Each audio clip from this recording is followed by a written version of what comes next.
Hey, what's up, everybody? It's Dan Greer with Leading for the Middle of the Pack, the podcast slash vlog slash everything. And we've been kind of going through a bunch of stuff, been traveling a lot lately. I don't know if you've been following me at all on Facebook or Instagram or TikTok or LinkedIn or wherever, all those platforms. I guess I'm on all of them. If you haven't been following me, you should totally check me out because we've been all over the place. We were in Kentucky and then blah, blah, blah, blah. And I'll get into that in the podcast. But today we're going to be talking all about like what happens when somebody's work isn't up to your standards and how to deal with that and what you do. And as a leader, how you can lead them through that. Okay. And it's going to be a little bit about ownership. So cue up theme song. We'll be right back.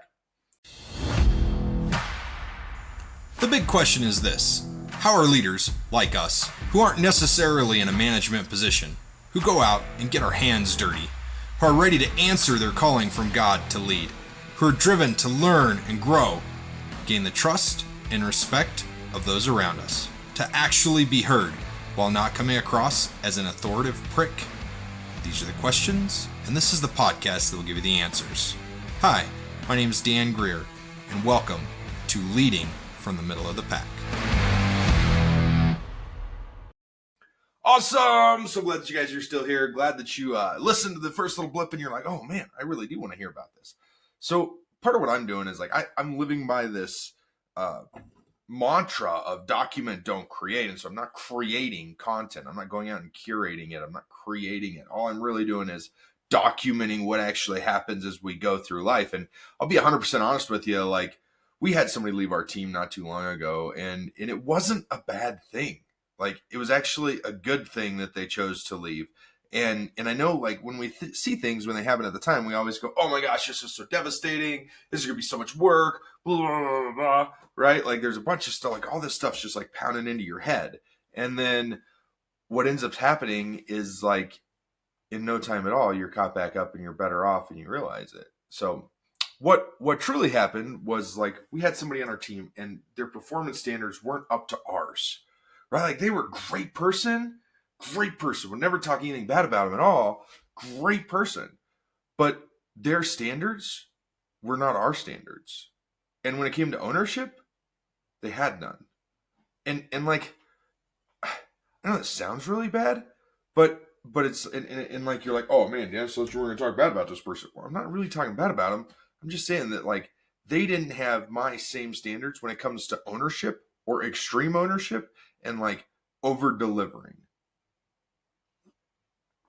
which is huge because when you're a service-based company, your service is everything. And they were, when they dealt with customers, when they dealt with employees, they were phenomenal when they would call out and deal with that stuff.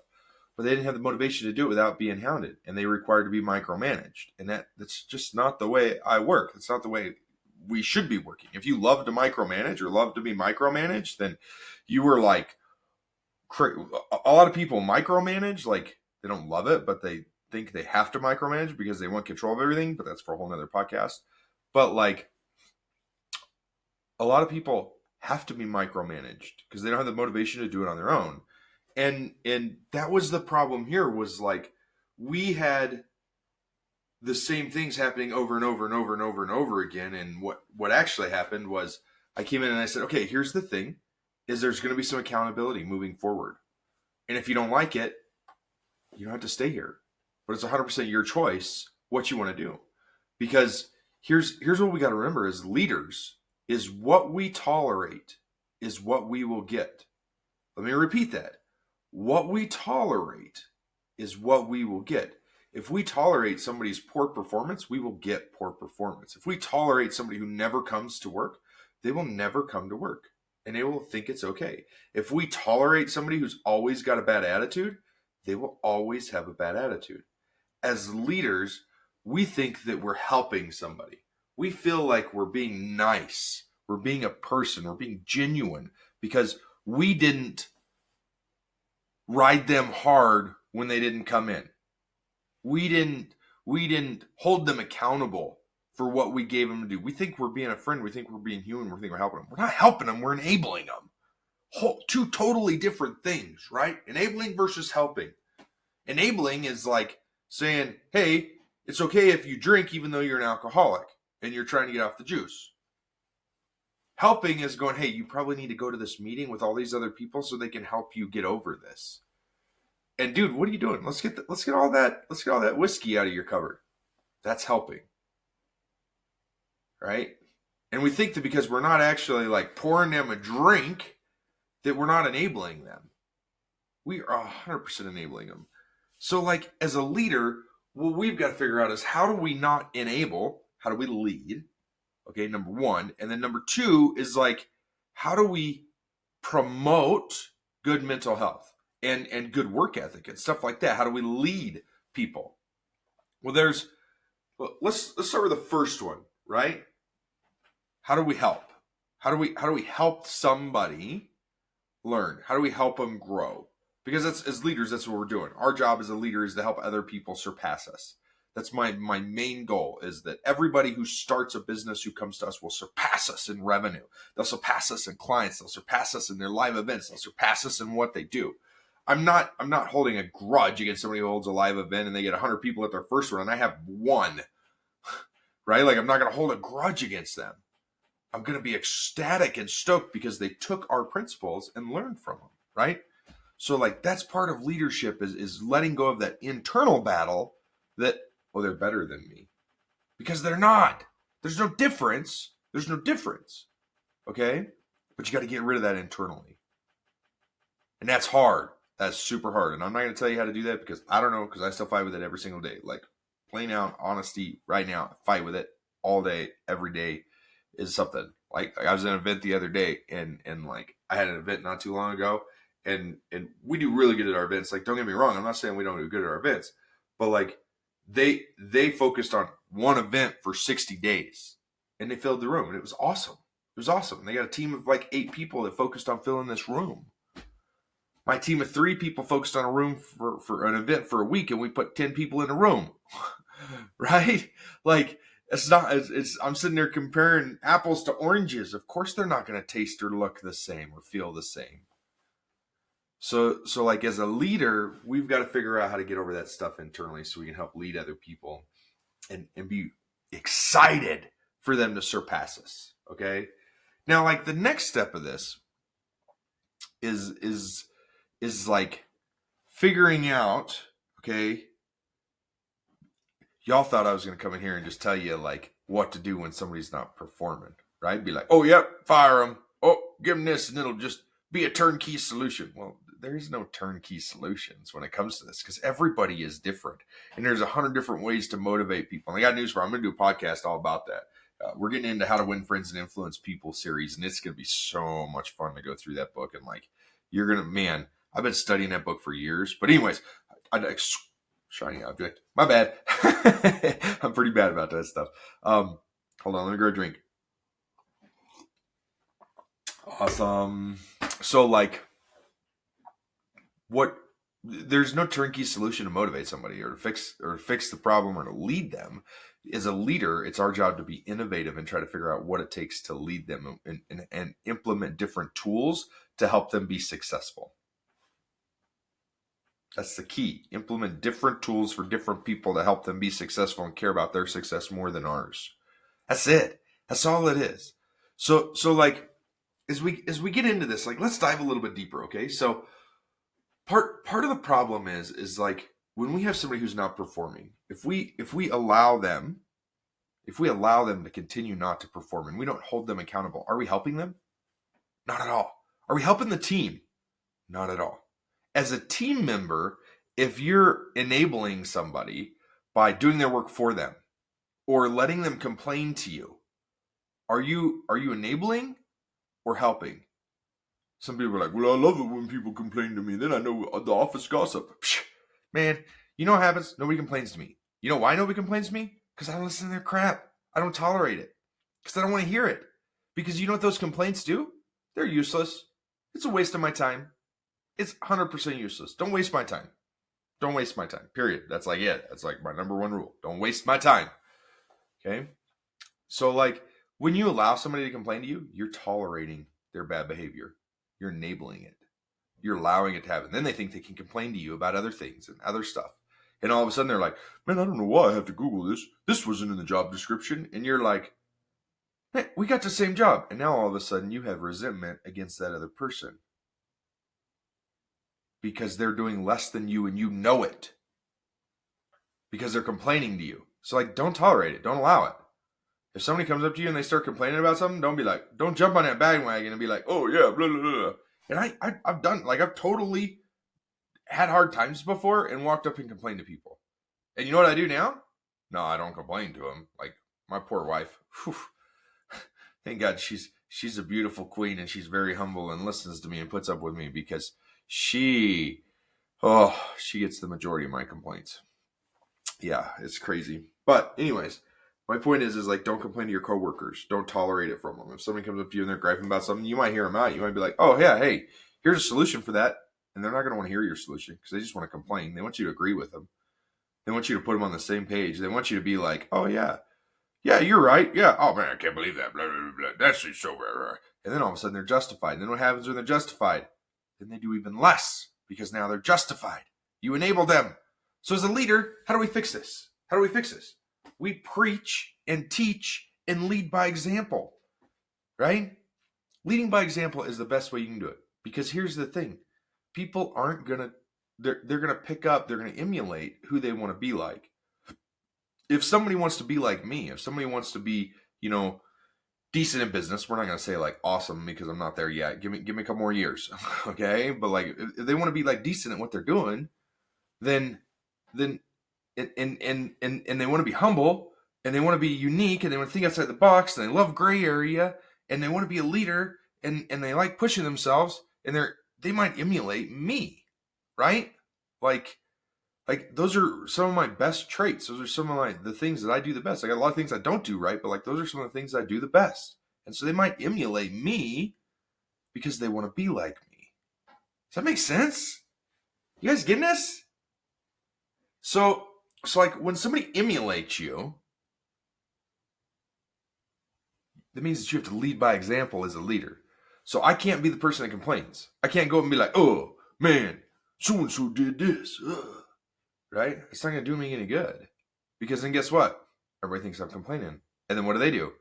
They come back and they go, oh, Dan, so-and-so did this. Right? Just like me. I know. That was a really good imitation. I'm kidding.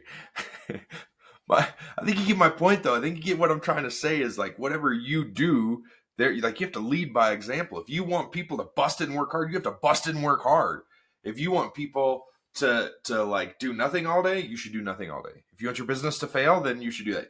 That's what I should do. I should do a podcast on how not to be successful. Like I can give you like the top 10 things that'll make you not successful. Oh my gosh. Squirrel. Sorry. Shiny object.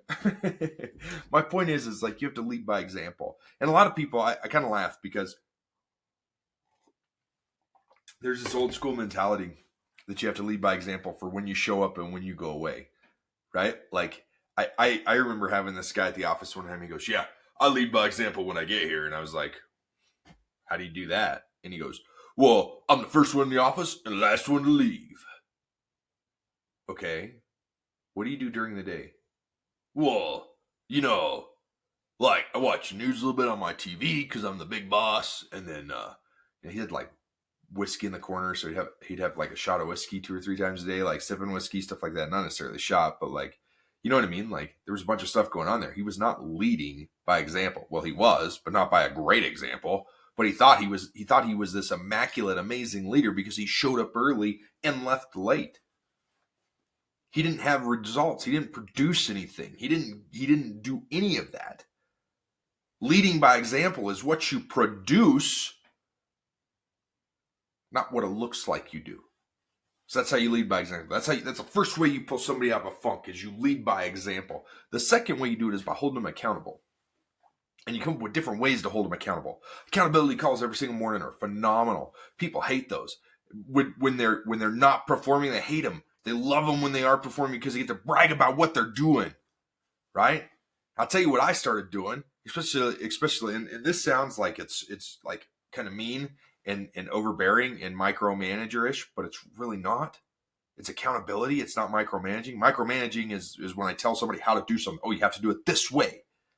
You have to go through A, B, C, D, E, F, G. If you don't do it in that exact order, then you're not doing it right. That's micromanaging. Okay?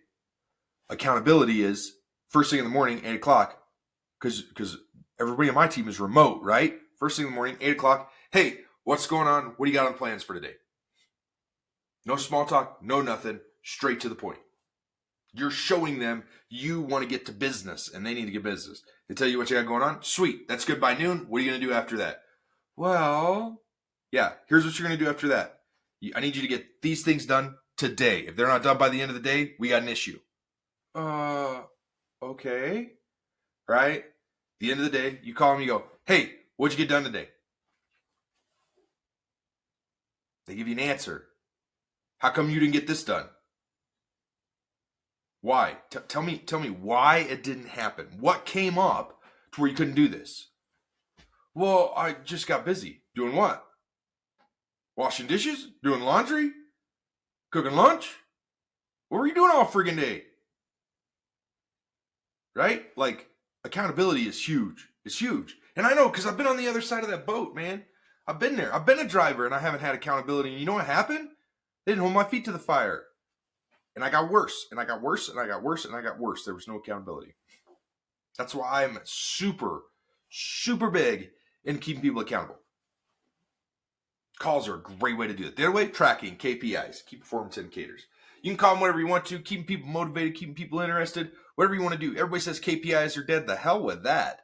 If we don't know how we're succeeding, if somebody doesn't know how they're being graded or judged, everybody in every single job nationwide period is being judged at some point for some reason as to whether you're doing good or bad. You get that? Everybody. You're being judged. If you're the owner of a company, you're being judged by your customers. Wouldn't it be awesome as the owner of a company if a customer came to you and said, hey, here's how I'm going to grade your work. Here's how we know whether we renew our contract or not. And they told you that up front? They don't. As an owner of a company, we don't get KPIs. So everybody who's got a KPI should be like stoked because you know what your performance is based on. You know if you get raised or not, what it looks like and why. You know. Are you getting this? Does that make sense? You should be grateful if you have KPIs. And you should be grateful to give your people KPIs, and you should explain it to them in the way I just explained it to you. Is that, like, having a KPI sheet or a tracker is phenomenal, and it's not bad. It's a great thing. You know who hates KPIs? Underperformers. Underperformers hate them because they see their unaccountability. They see what's going on. And you know, as a manager, you know, as a leader, what we do that's wrong, we go, oh, 60% compliance? No big deal. It'll get better. No, 60%. What the heck? How do you got to get that up? That should be in the 90s. That should be 98 minimum. How do we do it? Let me help you. Let's figure it out. Let's make a plan. I'm not going to do it for you. Let's make a plan as to how to do it, right? Tip number 3, make a plan. Sit down and set goals with them. If you got somebody who's underperforming, give them goals.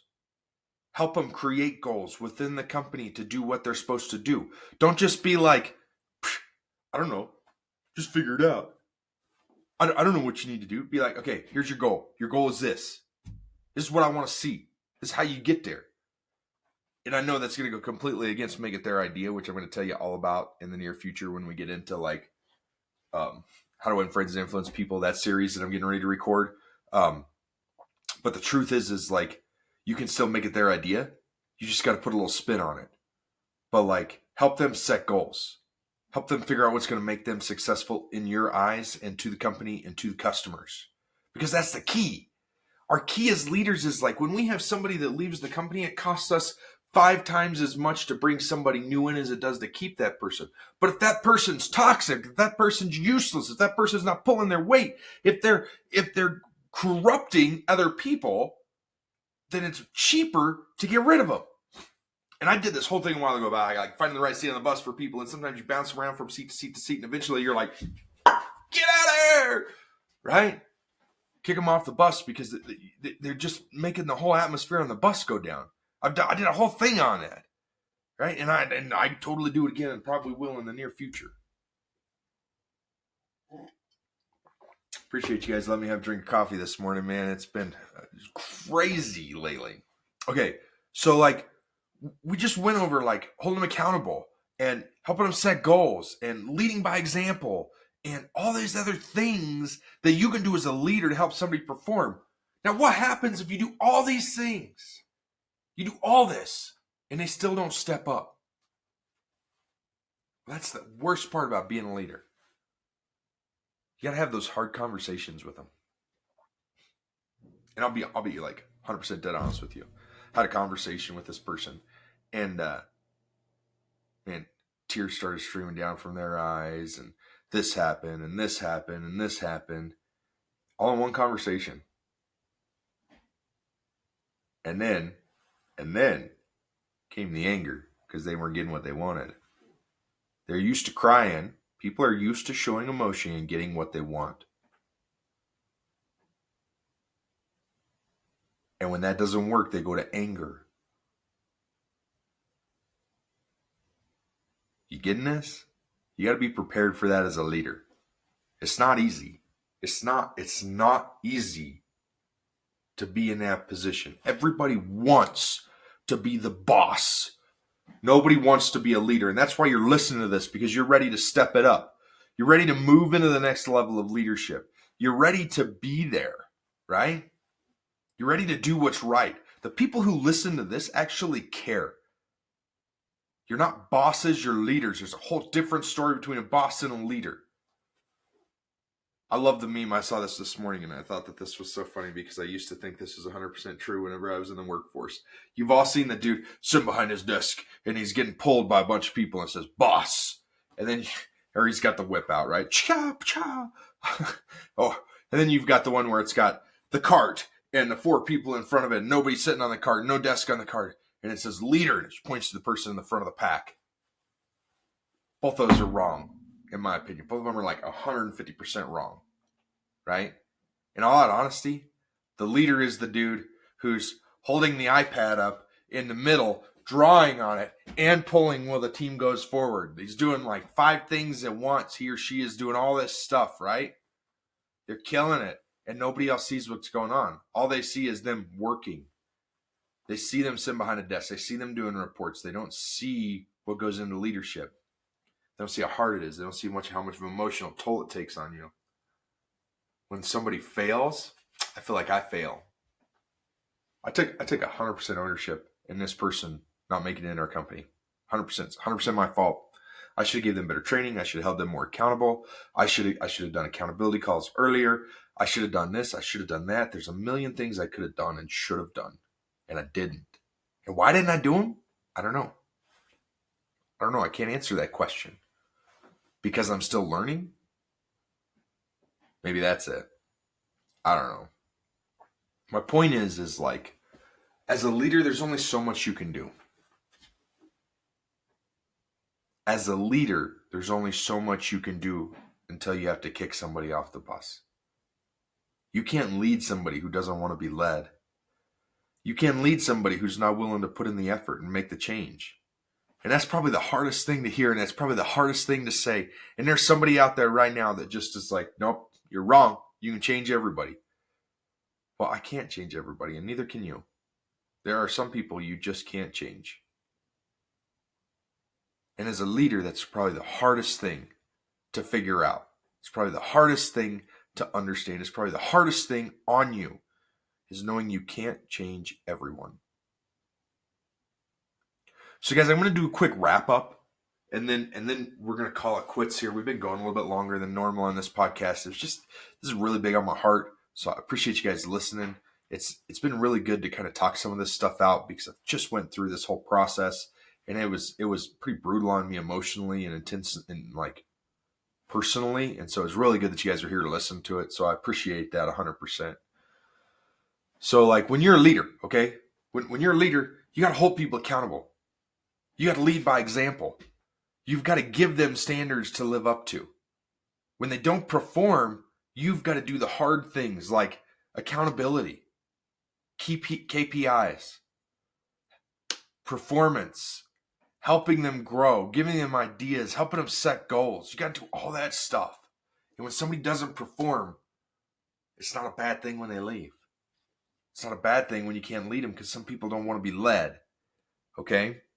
Now, I told y'all I was going to tell y'all about where I've been. So let's go over that real quick, and then we're going to wrap up this podcast with some fun. So it's been kind of crazy, right? So like a couple weeks ago, we were in San Diego, had a ton of fun out there. It was awesome. Playing in the ocean, having lots of fun. Even went like fishing out in the sea. That was fun. Then right after that, got home, went straight to Kentucky like 2 days later. Spent 3 or 4 days, 5 days in Kentucky. Got home. Day I got home, the next day I got up, went to Montrose to go see some clients, which was absolutely awesome. Got home from that, spent a couple days at home. I just went to Texas, spent a couple days in Texas. I'm home for a couple days, and then I'll be in Salt Lake City doing some other stuff up there with some clients. And then hopefully, I'm smart enough not to schedule any more out-of-town trips for a while. Yeah, right. I know. It's not going to happen. I get it's not going to happen, Dan. But that's where I've been. I was in Weatherford, actually, not Dallas, but flew into Dallas. So like that's where I've been lately. It's been a lot of fun. I've had a lot of fun. Got home from Dallas at like 1 a.m. yesterday when I'm recording this. And I went to a marketing summit the next day, and then I had meetings with clients in the middle of the day. So I had to break free from that and go back to the marketing summit. And it was just so much. It's been so much fun, right? It's been so much fun. But oh my gosh, I am so exhausted right now. If you go back and watch some of my TikToks and Instagram videos, you're going to hear my voice be super low and raspy, because that's my tattletale for when I'm tired, is like when I get super low. So I'm still a little tired right now, right? But you can tell in my voice. But anyways, I am so glad that you guys joined on. I am stoked that you guys are here. And I can't tell you how excited I am that you're taking these next steps to be a leader, okay? And that you're moving forward in that. And what I got to say is this. If you liked this episode, you should subscribe. And if you loved it, you should share it. Share it on social media. Tag me in it. I'll give you some love when you tag me in it. My handle is like Real Dan Greer all over the place. I'm getting ready to change Facebook if I can, even for my personal one, to Real Dan Greer. Getting ready to change LinkedIn to Real Dan Greer if I can. I got to figure out how to do it. I'm not that smart. So give me some days. I'm not super technical. And I got to say this. Are you ready? One more thing.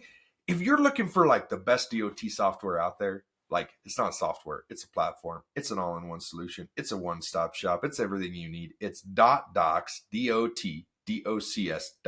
And it is superbly amazing, designed by the industry for the industry. And guess what? That's who this podcast was brought to you by today. .docs.com, DOTDOCS.com. Now, if you didn't like this episode, what the heck are you still doing listening? Man, you should have shut this off a long time ago.